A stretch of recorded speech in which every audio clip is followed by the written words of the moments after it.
미리 보내주셨던 발 사진을 잘 보았고요. 말씀하신 엄지발가락 쪽으로 튀어나온 부위의 통증, 건망류라고 하는데요. 가장 대표적인 무제반증의 증상입니다. 볼록하게 튀어나와 있다 보니까 신발을 신고 걷다 보면 계속해서 신발에 조이는 힘에 의해서 압박 및 마찰이 일어나게 되고, 그러다 보면 의학용어로 점액낭염이라고 하는 염증이 발생해서 붓고 아프게 됩니다. 심한 경우에는 물이 차고 피부에 구멍이 생기는 경우도 있습니다.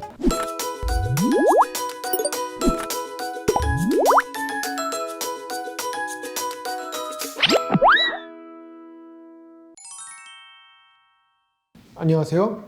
평촌 서울나우병원에서 발과 발목, 족부 파트를 담당하고 있는 송원태 원장입니다. 오늘은 증상을 말해줘 나우 시리즈 세 번째 시간으로 족부 질환 중에 가장 유명하고 또 흔하다고 볼 수 있는 무제반증에 대해서 알아보려고 합니다. 이처럼 흔하고 유명하지만 아직도 모르시는 분들 있죠? 이렇게 엄지발가락이 휘어지는 질환을 바로 무제반증이라고 부릅니다. 엄지발가락의 변형뿐 아니라 여러 증상과 통증을 겪고 있다는 이 사진의 주인공 엄꺾기님과 이야기 나눠보도록 하겠습니다. 엄꺾기님. 안녕하세요. 52세 여성 엄꺾기입니다. 네, 엄꺾기님 안녕하세요. 평소 무제반증으로 발이 많이 불편하시다고 들었는데요. 불편하신 지가 얼마나 되셨나요? 엄지발가락이 휘어진 지는 꽤 오래됐어요. 젊은 시절에 제 또라이 여자들이 다들 그랬듯이 저도 뾰족하고 굽이 있는 하이힐을 즐겨 신었었죠. 물론 지금은 전혀 그런 신발을 신지는 않고 신지도 못하지만요. 처음 엄지발가락이 좀 달라지는 것 같다고 느꼈을 때는 별다른 통증이나 이상 증상은 없었는데다 주변 친구들도 보니까 엄지발가락이 휘어진 경우가 많더라고요. 그래서 그냥 그런가 보다 생각하고 지냈는데 나이가 들면서 조금씩 더 휘면서 발이 불편하고 통증이 느껴져서 편한 운동화만 착용했는데도 최근 2, 3년 사이에는 부쩍 심해졌어요. 그러시군요. 혹시 주로 어디가 어떻게 불편하세요? 엄지발가락 쭉 튀어나온 부분, 인터넷에 검색해보니까 건망루라고 하나요? 그 부분이 항상 아픈데 많이 걷고 나면 며칠 동안은 그 부분 색이 벌개지고 붓고 아파요. 지금도 발등도 아프고 발바닥도 아프고 무릎이랑 허리까지 불편한데 이게 다 무지외반증이 원인이 아닌가 싶어요. 그전에는 전혀 아플 일이 없었는데. 네, 많이 불편하시겠어요. 미리 보내주셨던 발 사진을 잘 보았고요. 말씀하신 엄지발가락 쪽으로 튀어나온 부위의 통증, 건망류라고 하는데요. 가장 대표적인 무제반증의 증상입니다. 볼록하게 튀어나와 있다 보니까 신발을 신고 걷다 보면 계속해서 신발에 조이는 힘에 의해서 압박 및 마찰이 일어나게 되고, 그러다 보면 의학용어로 점액낭염이라고 하는 염증이 발생해서 붓고 아프게 됩니다. 심한 경우에는 물이 차고 피부에 구멍이 생기는 경우도 있습니다. 엄꺾기님은 발바닥이 아프다고 하셨는데요. 두 번째 발가락 근처의 발바닥 통증은 아니신가요? 아니면은 두 번째 발가락 자체는 혹시 불편함이 없으신가요? 어떻게 하셨어요? 두 번째 발가락이 아파요. 왼발일 때는 괜찮지만 신발을 신으면 휘어진 엄지발가락이 두 번째 발가락 밑으로 파고 들어가게 되어요. 두 번째 발가락은 위쪽으로 굽어 있고 발가락 첫 마디 가장 구부러져 올라온 끝에 항상 굳은 살이 있고 아파요.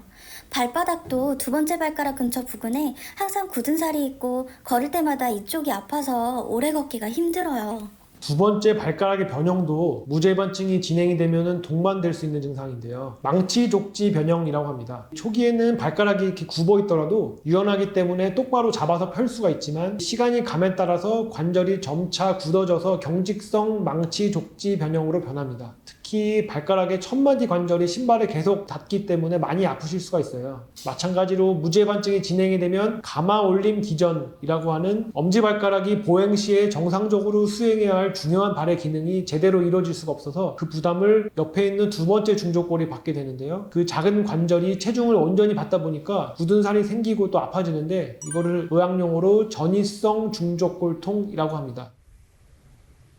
이러한 부분까지 발전하게 되면 발의 변형, 통증 등으로 인해서 보행이 정상적이지가 않거나 문제가 생기게 되고, 걸을 때 또 무게중심이 달라지면서 발목이나 무릎, 허리 등에 스트레스를 주면서 무릎이나 허리 통증까지도 유발할 수가 있습니다. 그런데 이러한 동반 증상들을 말씀하시는 거 보니까 엄꺾기님의 무제반증도 정도가 심하신 것으로 보입니다. 참, 무릎이나 허리 외에 발등도 아프다고 하셨죠? 네, 맞아요. 발등도 걷다 보면 시큰시큰해지고 부어있기도 하고, 사실 손으로 눌러봤을 때 가장 아픈 것은 오히려 발등이에요. 진행된 무죄반증의 경우에 전이성 중족골통 증상이 동반된다고 말씀드렸잖아요. 그러다 보면 이제 두 번째 중족골과 그것보다 몸에 가까운 족근골이 만나는 발등 관절에도 부담이 가기 시작해서 결국에는 발등 관절에도 관절염이 오는 경우가 자주 있어서 정확한 진찰이 필요하실 것으로 보입니다. 정말요? 관절염까지 생긴다고요? 아, 너무 무서워요, 원장님. 무죄반증이 이렇게 생기는 원인이 뭔가요? 왜 저는 발도 보기 싫게 못생겨가지고 아파서 이렇게 고생하는 걸까요? 네, 혹시 엉꺾기님의 어머니께서 무죄반증이 있지는 않으셨어요? 아니면 혹시 따님이 계시다면 따님은 어떠신가요? 저희 엄마도 무죄반증이 너무 심해요. 하지만 워낙 연세가 있으셔서 약으로 버티시는 것 같아요. 다행히 저희 딸은 무죄반증이 있긴 하지만 살짝 튀어나온 정도라 불편함은 없다고 해요. 그렇죠. 무죄반증은 유전성 경향이 뚜렷한 질환입니다. 특히 목에 유전 경향이 있어요. 발 내부에 유연성하고 관련이 있다고 해요. 그렇군요. 우리 딸도 저처럼 고생하겠네요. 아유, 불쌍해라. 꼭 그렇지만은 않습니다. 무죄반증이 잘 생길 만한 소인을 유전을 통해서 물려받았을 가능성이 높다고 하는 건데 이제 무죄반증의 원인이 비단 유전에만 있는 것은 아니거든요.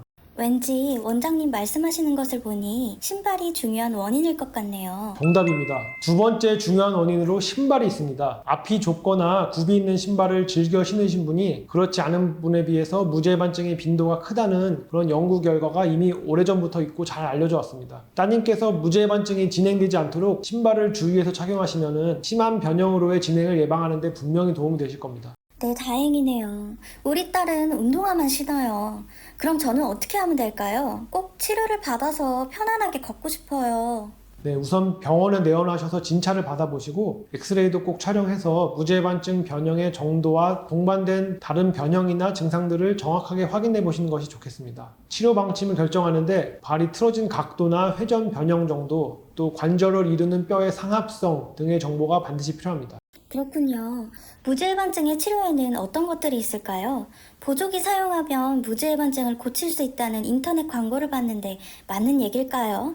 하도 과대 광고가 많다 보니. 그런 광고를 보시고 과대 광고인지 의심하시는 엉꺾기님의 해안이 참 멋지십니다. 보조기로 무죄반증을 치료할 수 있다고 자신 있게 광고한다면 그것은 과대 광고입니다. 무죄반증은 보조기를 사용해서 변형을 교정하거나 앞으로 일어날 변형을 예방할 수 있다는 과학적인 근거는 아직 굉장히 부족합니다. 하지만 증상 완화 목적으로 본인에게 편한 보조기를 사용해 보는 것은 적절한 판단일 수 있겠고요. 이외에도 앞 볼이 넓고 신축성이 좋아서 조이지 않는 신발을 선택하시는 것도 중요하고 또 약물 치료나 물리치료 등을 통해서 증상 완화를 기대해 보실 수 있겠습니다. 그렇군요. 아무래도 전 수술적 치료를 받아야 할 가능성이 높을 것 같은데, 원장님, 무죄반증 수술적 치료는 어떻게 진행되나요? 무죄반증 수술, 많은 분들이 두렵기도 하고 또 망설이시겠지만 변형과 증상이 심할 경우에는 수술적 치료가 필요한 경우가 있는데요. 다음 편에서는 너무 두렵고 무서운 무죄반증 수술, 과연 수술을 결정해도 되는 것일까? 수술적 치료에 관해 이야기해 보겠습니다. 엉꺾기님 다음 시간에도 함께 해주실 수 있으실까요? 네, 원장님. 다음 시간에 뵙겠습니다. 감사합니다. 감사합니다. 증상을 말해줘 나우 이번 이야기가 도움되셨다면 구독과 좋아요, 알림 설정 부탁드리며 다음 시간에 또 뵙겠습니다. 감사합니다.